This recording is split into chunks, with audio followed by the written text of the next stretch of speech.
Maka pertanyaannya sekarang adalah, apa sih sebenarnya yang kita cari dari sebuah pernikahan itu? Menua bersama orang yang sama, yang semakin hari semakin sakit-sakitan tadi. Apa sih yang Anda cari dari dia? Apa sih Anda ya cari dari kebersamaan itu? Jawabannya ternyata satu.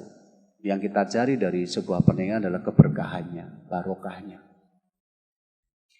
Ini kita simpulkan dari doa yang diajarkan Rasulullah ketika kita bertemu dengan orang yang baru menikah. Rasul mengajarkan kepada kita doa barakallahu laka wa baraka alaika wa jama bainakuma fi khair. Barakallaka, semoga Allah memberikan barokah kepadamu. Wa baraka alaika, dan semoga Allah memberikan barokah atasmu. Wa jama bainakuma fi khairin, dan semoga Allah mengumpulkan kalian berdua dalam kebaikan. Kalau Anda perhatikan doa ini, ternyata Rasulullah mendoakan keberkahan itu 2 kali. Barakallaka wa baraka alaika. Kenapa tidak mengatakan semoga hidupmu berkah, gitu aja selesai? Kenapa harus 2 kali? Kenapa bedanya barokah yang pertama dengan barokah yang kedua? Ternyata bedanya pada penggunaan huruf lam dan huruf ala. Barakallahu laka, di sana ada huruf lam. Wa baraka alaika, di sana ada huruf ala. Dan pada pemakaian bahasa Arab, kita menemukan bahwa huruf lam ini biasanya dipakai untuk hal-hal yang menyenangkan, yang kita sukai, yang sesuai dengan ekspektasi kita. Misalnya begini, ada orang menikah. Setelah menikah ternyata apa yang dia temui dalam pernikahannya adalah seperti apa yang dia harapkan. Pengen suami ganteng, ternyata suaminya betul-betul ganteng. Ingin istri cantik, ternyata betul-betul istrinya cantik. 1 tahun menikah, melahirkan anak pertama, laki-laki. 3 tahun menikah, punya adik kedua, perempuan. Ya, baru 3 tahun sudah bisa beli mobil. 5 tahun bisa bangun rumah, 7 tahun umroh. Mertuanya baik hati, tidak sombong dan rajin menabung. Ya, tetangganya baik-baik, badannya sehat, usahanya lancar. Anaknya pas sekolah jadi ranking, juara di masing-masing kelasnya. Siapa sih yang gak ingin seperti ini gitu? Kalau ternyata setelah menikah yang kita temui seperti ini, barakallaka, semoga atas kebaikan-kebaikan, hal-hal yang kamu sukai, yang kamu temukan itu ada barokah di dalamnya. Di situ doanya barakallaka. Tapi ada orang yang menikah, setelah menikah itu yang dia temui adalah hal-hal yang tidak seperti diharapkan. Pengennya dapat suami yang ganteng, ternyata kenalannya malam hari gitu ya. Orangnya tinggi besar, tapi begitu siang hari ternyata kering bojel, bekas jerawat misalnya begitu. Setelah menikah 5 tahun, 10 tahun, ternyata belum melahirkan, belum dikasih momongan. Setelah menikah 5 tahun, ternyata sikap mertua berubah, dulunya sayang, sekarang jadi benci dan macam-macam. Ini kan kejadian-kejadian yang tidak sesuai dengan harapan. Nah, kalau setelah menikah ternyata yang kita temukan tidak sesuai dengan harapan kita, mudah-mudahan juga tetap barokah. Itu namanya wa baraka alaika. Kata Allah ini biasanya dipakai untuk hal yang tidak menyenangkan. Wa jama' bainakuma fi khairin, dan semoga Allah mengumpulkan kalian berdua dalam pernikahan ini atas apapun nanti yang terjadi, kamu senang atau tidak senang, baik atau buruk, suka atau tidak suka. Mudah-mudahan kalian berdua bersatu itu dalam kebaikan. Allah mengumpulkan kalian berdua dalam kebaikan. Ini kan sebenarnya doa yang luar biasa. Kamu sudah bertemu, kamu sudah mengikat janji suci, itu namanya mitsaqon ghalidha. Atas apapun yang nanti terjadi, mudah-mudahan barokah. Dan atas apapun yang terjadi, mudah-mudahan kalian berkumpul dalam kebaikan. Jadi kalau kita ketemu dengan orang yang menikah, memang jangan diganti doa ini, karena ini doa sudah luar biasa, memohon keberkahan atas pasangan dan mendoakan mereka selalu baik-baik saja berdua.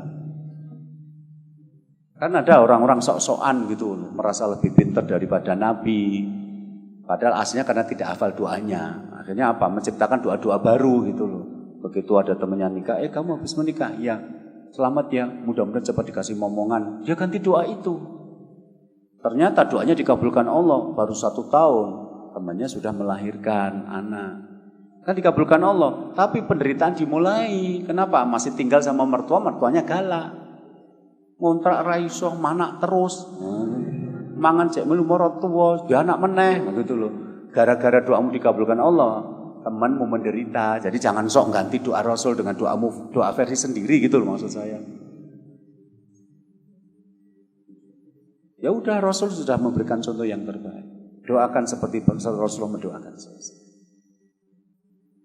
Nah, keluarga yang barokah itu ciri-cirinya adalah sakinah, mawaddah, warahmah. Jadi sakinah, mawaddah itu hanya ciri-ciri aja. Sakinah itu kan orangnya tenang, tentram, damai, nyaman.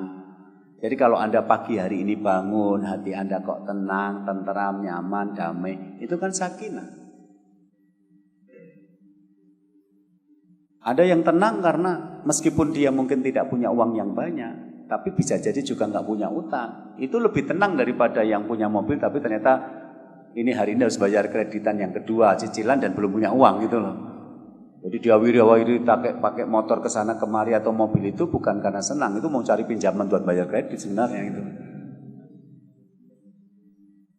Artinya di situ sebenarnya keluarga yang barokah itu nanti sakinah, dan sakinah bukan temporary, bukan hanya sementara, bukan ketika kaya sakinah, nanti ketika miskin ternyata mereka cekcok tiap hari, bukan pas sehat mereka kesana kemari boncengan, tapi begitu salah satu sakit ada yang satunya tidak mau merawat. Ini sakinah yang sifatnya temporary, tapi sakinah yang menjadi ciri dari keluarga barokah itu sakinah dalam kondisi apapun. Karena doanya tadi, kalau nanti setelah menikah kamu bertemu dengan yang menyenangkan, mudah-mudahan barokah. Kalau kamu bertemu dengan tidak menyenangkan pun mudah-mudahan barokah. Akhirnya apa? Sakit ditunggui, dirawat, miskin diberi motivasi untuk bangkit lagi. Akhirnya mereka akan selalu baik dalam keadaan apapun. Nah, ini yang kita harapkan muncul dari pernikahan kita. Kalau hanya sakinah versi artis, senang-senangnya cuma berapa bulan, setelah itu mereka bertempar ngumbar aib pasangannya, nggak perlu. Jadi yang disebut sakinah mawaddah warahmah adalah kemampuan kita untuk menghadirkan perasaan tenang atas semua situasi dan kondisi yang nanti akan muncul. Dan itu pasti. Wa tilkal ayyamu nudawiluha bainan nas, dan hari-hari itu kami gilirkan di antara manusia.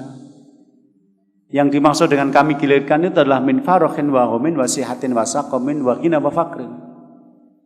Dalam perjalanan hidup nanti manusia itu akan bertemu min farokhin wa ghumin, kegembiraan tapi juga kesedihan. Percayalah nanti ada saatnya kita ketawa-ketawa bahagia, tapi nanti ada juga hari-hari di mana kita menangis. Menangis gak punya uang, ini udah tinggal setengah bulan lagi hari raya, belum beli baju baru, anaknya gulung-gulung minta baju baru. Itu bapak yang normal nangis, yang gak normal bentak-bentak. Umar bin Abdul Aziz aja pernah menangis karena anaknya menangis. Ketika dia tanya kepada anaknya, kenapa kamu menangis? Gak punya baju baru buat lebaran. Teman-temannya sudah cerita punya baju baru. Aku loh anaknya Khalifah gak punya. Bapak siapa sih yang ketika ditangisi anak perempuannya nggak tersentuh hatinya?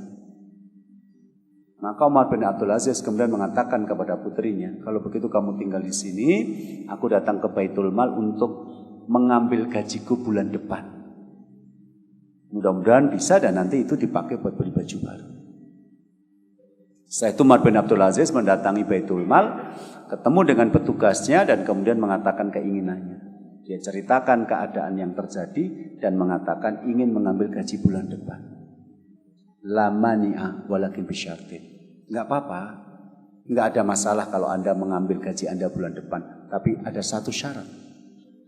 Syaratnya cuma satu kok, enggak perlu kakak, enggak perlu tanda tangan pasangan gitu ya, enggak perlu survei. Syaratnya cuma satu. Apa syaratnya? Anda bisa menjamin kepada saya masih tetap hidup sampai bulan depan.